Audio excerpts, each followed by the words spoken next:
Idaho archery elk season is a special time for me. It's a chance to reconnect with my dad, and it's an opportunity to go stomp the elk woods, where I have years of childhood memories chasing my dad while he chased the elk. As a young girl, I looked at elk hunting as a wild adventure, and keeping up with my dad on the hunt was one of the focal points of the whole experience.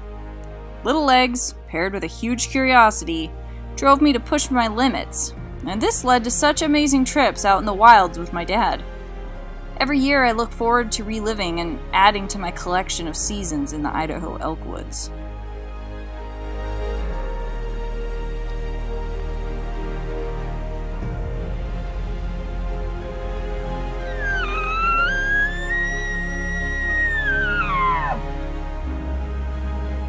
The public land we hunt in Idaho is crisscrossed with new and old logging roads.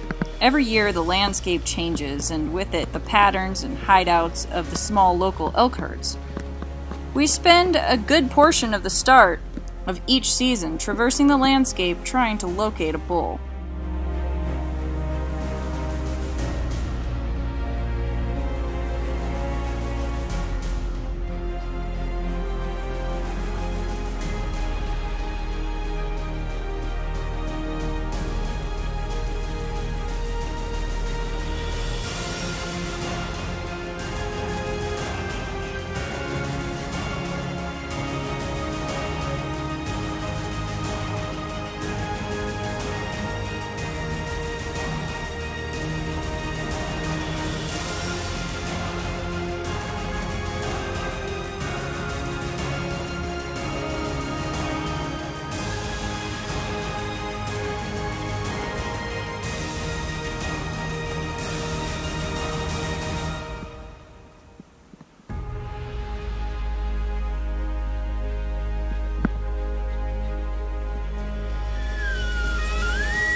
As we explore, we often find new and interesting things we've never seen before.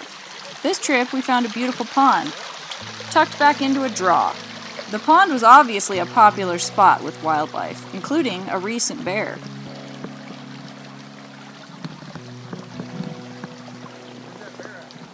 I don't know. Look at that paw print right there. Oh yeah. That bear print?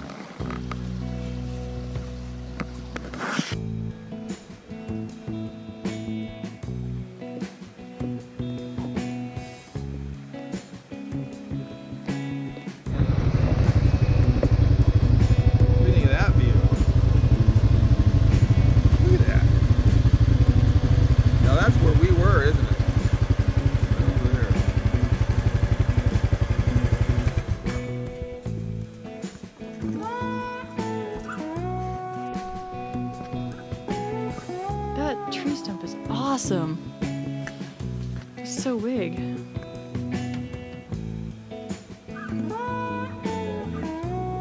Yeah, look at that. There's a couple of them. There's some up there. There's one over here. No! My dad's willingness to stop and explore the wonders of nature played a huge role in developing my infatuation with adventure that I have today. Yeah, it just gets really small though.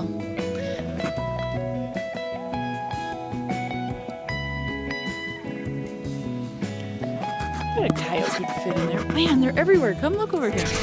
Look at all these holes back in here.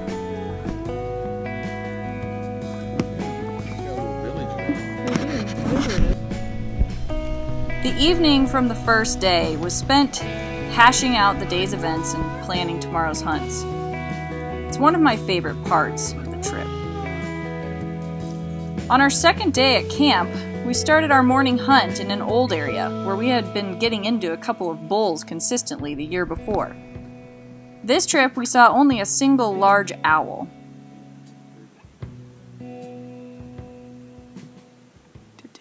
Definitely abnormal. Now it is.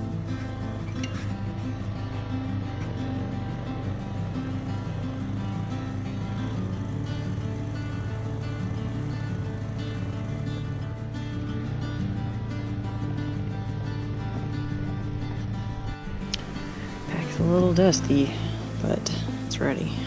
Ready to go. Got my rifle for bear, wolf for cougar, my bow if I see a whitetail buck. And go out for a little evening hunt. The grass push down our trail. There's a nice trail that goes down right down there. You want to go down there or you want to go up here? Let's just walk down the road here a ways. See if we can find some fairly fresh sign. Good spot that you can see something clear out that way. Totally cool. The evening hunt took us to an area where last year I had filmed a nice bear. And this year, one of the guys at camp had connected with a nice cow already.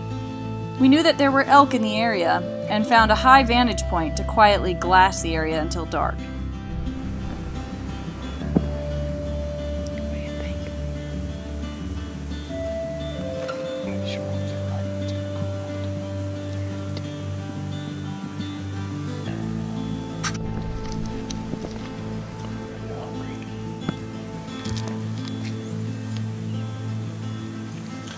Good one. Really good. Fatty. Teriyaki.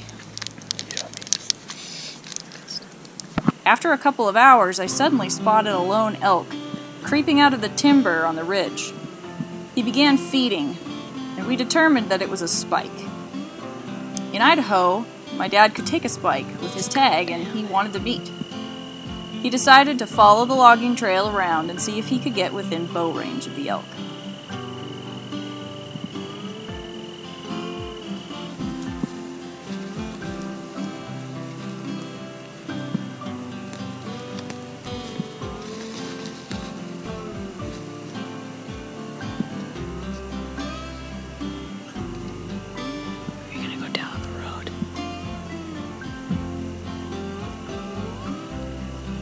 It's just feeding there.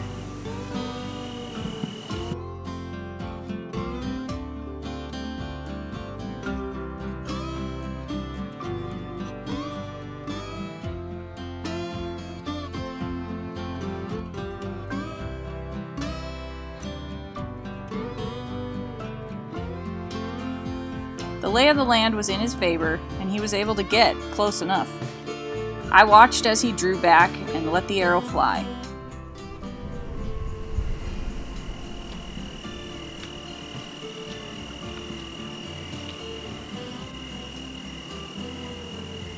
I could hear the telltale thump that assures every hunter of a solid hit, and I watched as the elk trotted a short ways and stopped and then laid down. I knew it was a good sign.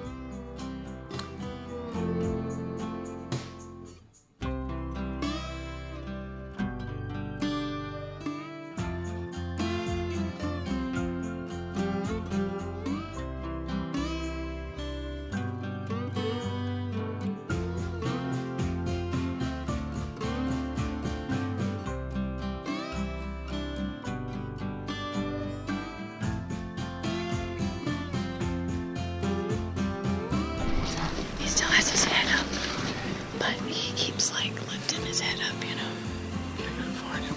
He's up. There's like some stops from this. Okay, I see him. You see him? Yeah. You can see him really good from here. Is he looking the other way? Yeah, he's headed facing uphill. That was pretty cool. Yeah, that was pretty neat. I kept watching him and I thought maybe he was gonna come down and up to you, and then he started going down. I was like, oh bummer, I wonder how far he is. Okay. That's awesome. Did you see the shot? I saw you shoot, but I couldn't tell where you hit him. I never could tell where you hit him, but I could tell, I could hear that you hit him. It looked to me like it was behind the shoulder as well. Like, Okay. But I didn't see an exit. Like, I don't think it went through. no. He took off running when he ran. It looked like his front leg came forward. I'm not sure. He like caught the arrow and kicked it out. I think so. Because I never could see really the side that you shot, so all I could see was the other side. But I could tell by how he was acting. I thought you hit him, and then when he laid down, I was like, he must have hit him. And he keeps throwing his head up, kind of like he's after a break. Did you see that? Yeah, he stood there for a really long time. That's why I thought he was injured, but I couldn't tell. It's just a spike, but it's weird because instead of just going, they kind of go, like they want to kind of start out. Like Yeah, around. it's wider than a normal spike would be. Different. Yeah. I think he's still in development. It looks like he's still in velvet, yeah. He's a pretty good body on him. Oh yeah, he should be really good eating. That's pretty awesome. Yeah, I looked over and all of a sudden he was just standing there on that road, like wide open. I was like, what? There's an elk. Yeah, he was right on that hillside. He came out of those trees and he was right broadside. Yeah, that's pretty cool. Yeah. So we're losing daylight. We didn't want our hunting buddies to come around the corner on their four-wheelers up on that upper road and spook that elk while he was still dying. So Dad stayed back and is watching him, and I'm hiking around to head off these guys so that they don't come around there. Dad's gonna watch him until the light fades, and if he's not completely gone yet, we'll give him about another 3 hours or so and then come back out. But he was looking pretty much down for the count when I left. But we just want to be extra cautious and make sure we don't spook him, since he's being nice and calm and just laying down. We don't want him to stay that way. So that's what we're doing. Kind of neat to be out like this at night. Yeah, it is.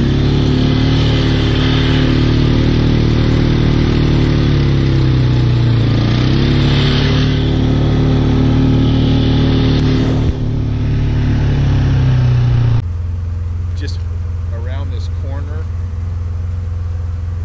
right up here is where we were.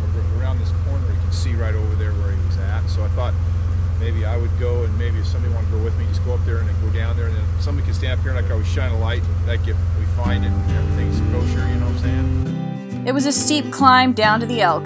Dad had made a great shot on it, and we made quick work of quartering and packing him up and out of the ravine. Dad and I now had another great collection of memories of the 2019 elk season cached away in our minds.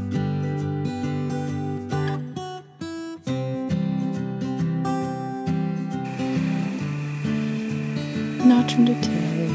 What's that one? Can you even read it? I think it's kind of faded, huh? Oh yeah, That's they're terrible. It's a tag. Yeah, can you read what it is? Wolf. Yeah, it's not a wolf. Lion. What's that one? Black bear. You're going through them all now. It must be in this. I didn't think that looks like quite a bunch there, but that's all those. What else could this be? Well, there's something. They're nice and clean. There you go. Well, no, it's a deer. Whitetail. That's a deer. Probably elk's there, though. Deer proxy. That's deer. That's all deer hunks. That other one's like your hide or something. Gosh, it'd be the last one to come to. Elk! I see it! There it is! I got it! Yay! I'll do it different once we get back there. Just so. I don't want Jack getting pulled over and hauling him off in the helicopter. That'd be a free trip home. And a fun ride to boot. Yeah. There's the Spike! He's cool. He's got double ear tags.